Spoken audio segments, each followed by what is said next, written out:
St. Mary's Sacred Heart Church in Kolkata was not just a place of worship. It also served as a convent where young women trained to become nuns, leaving behind their former lives to dedicate themselves entirely to God and service. The church grounds were quiet, disciplined, and deeply religious. On a Saturday evening near the end of March, the nuns gathered for prayer. That night, Mother Superior Agnes introduced a new arrival, a 22-year-old woman named Maria. She was described as someone chosen by God, a soul meant to abandon worldly desires and devote herself fully to faith. But from the moment Maria stepped forward, something felt wrong.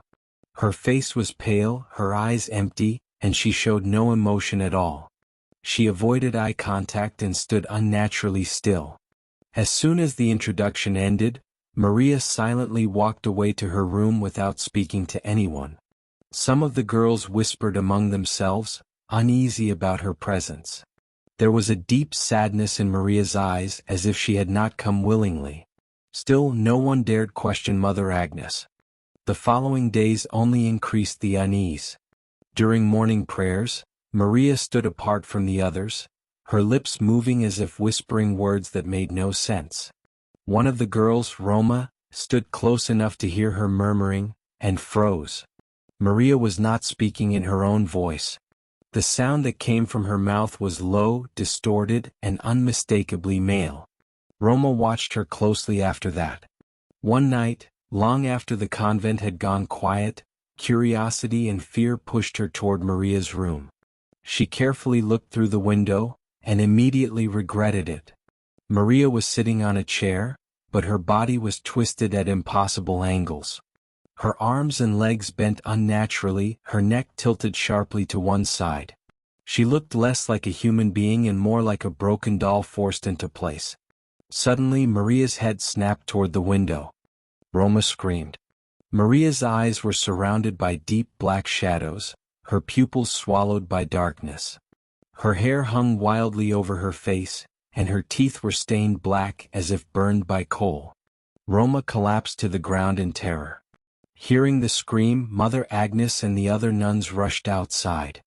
When Agnes looked into the room herself, she froze in horror and fainted. Moments later, Maria sprang from the chair with an animalistic growl. She lunged at Mother Agnes, forcing her to the ground. With inhuman strength, Maria bit into Agnes's hand, tearing flesh as the older woman screamed in agony. Then, just as suddenly, Maria released her, calmly returned to the chair, and began muttering in multiple voices at once, as if several people were speaking through her.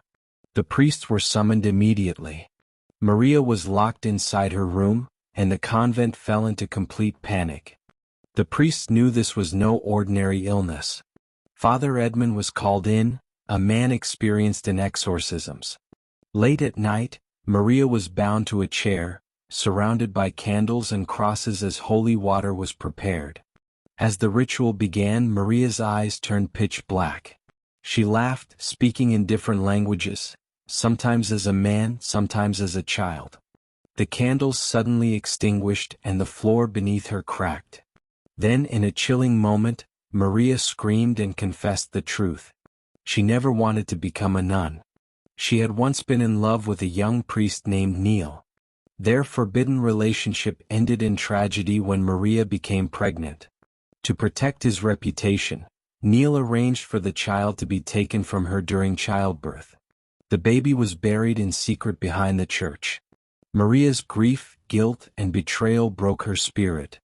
That suffering became an opening, one that dark forces used to take control of her.